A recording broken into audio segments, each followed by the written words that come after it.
Namaste, Jai Bharat. The Iran-US conflict. Nobody knows what's really happening there. And Iran has got proxies, as we know. One such proxy is Hezbollah. Maybe Iran's most favored child. No, not really Iran, IRGC. Let's not make that mistake. Iran is different from IRGC, and IRGC is entirely different from what we conceive of Iran or what ought to be Iran. Let's maintain that distinction. Even I also make inadvertently that mistake. So IRGC's most favored child, as for now, previously it was the Khomeini regime, Hezbollah. And Hezbollah and Israel, they have good relations. Israel keeps giving them peace of mind, and Hezbollah also tries to retaliate. And you can imagine retaliating to Israel will invite what kind of pleasantries. Now, on the face of it, Israel is expected to talk to Lebanon for some kind of ceasefire between Hezbollah and Israel. Now, does it make any sense? Lebanon has really nothing to do with Hezbollah, and Hezbollah won't listen to Lebanon. They never listened to Lebanon in the past. Somehow they existed there. That chemistry is not very clear. They live there in Lebanon, most likely by force. Lebanon used to be a Christian majority country once upon a time, and now it's not the case anymore.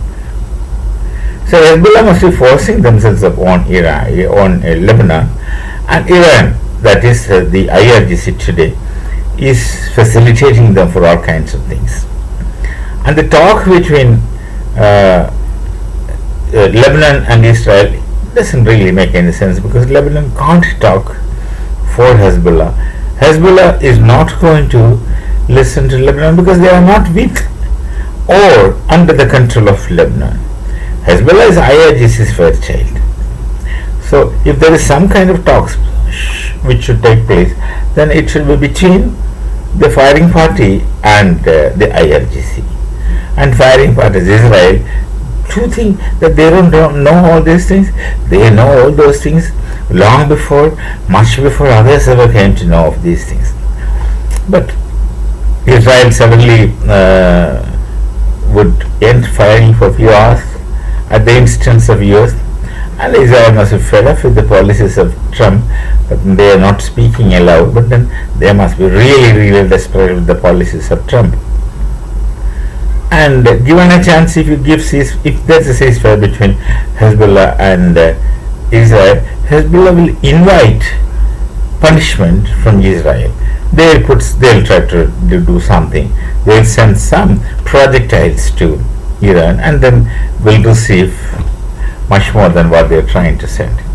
So this is the situation that's happening between Israel and Hezbollah, and IRGC is playing around, and Iran is gone into oblivion. There is no Iran, and it's IRGC now, and Iran has to really now be reborn for all kinds of future understandings. So you don't, when someone says Lebanon and Israel is talking, there's no point. Lebanon really don't know what to talk to Israel, because they have no conflict, they have no problem. The problem is between Hezbollah and Israel, and Hezbollah is not under Lebanon. Hezbollah is under IRGC. So who they should have been talking to is IRGC, and you cannot talk to IRGC. They are radicals with their thought system structured in a different dimension. So all these things really ultimately shall make no difference. Well, we shall meet again. Namaste. Jai Bharat, Jai Sri Ram.